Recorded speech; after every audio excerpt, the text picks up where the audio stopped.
Hey guys, another video based on the 900E. This one's on a question I've been getting lately is, do I think that the fact that the 900E isn't being upgraded to Dolby Vision a deterrent from you guys purchasing one, or should you purchase other TVs based on HDR if they'll have Dolby Vision or not?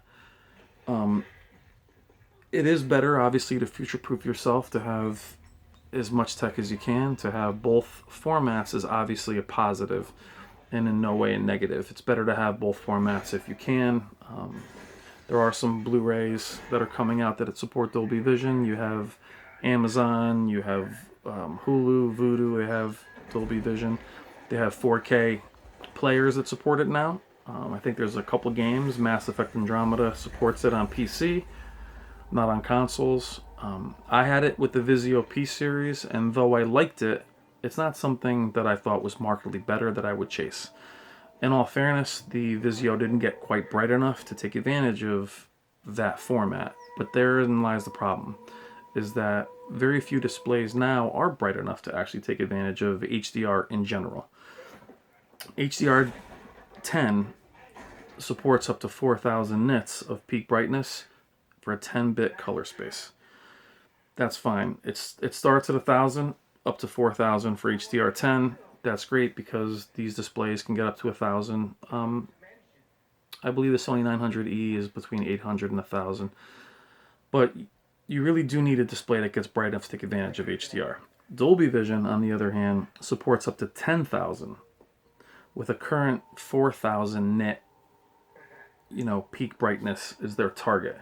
Meaning, in order to really see Dolby Vision at its best, your TV needs to be at least 4,000 nits. That TV doesn't currently exist for home use. So, and it also targets a 12-bit panel, which none of these TVs are 12-bit, by the way. They're 10-bit. So it's kind of tech that hasn't been set in stone yet. And though it's better to have it, if you could have both, that's great. I just wouldn't chase it, guys. I wouldn't say you shouldn't pick up this TV or some of the others, some of the Samsungs, because they don't have Dolby Vision, because I believe Dolby Vision hasn't really truly been explored to its fullest potential or capability.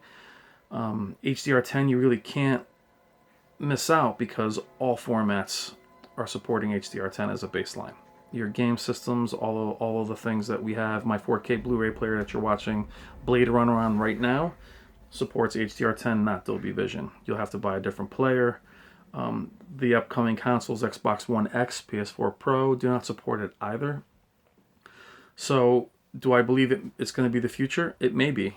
It's just not right now. And I believe that by the time HDR truly gets sorted out, these TVs will reach 4,000 nits. Just not this year, not next year, maybe not the year after.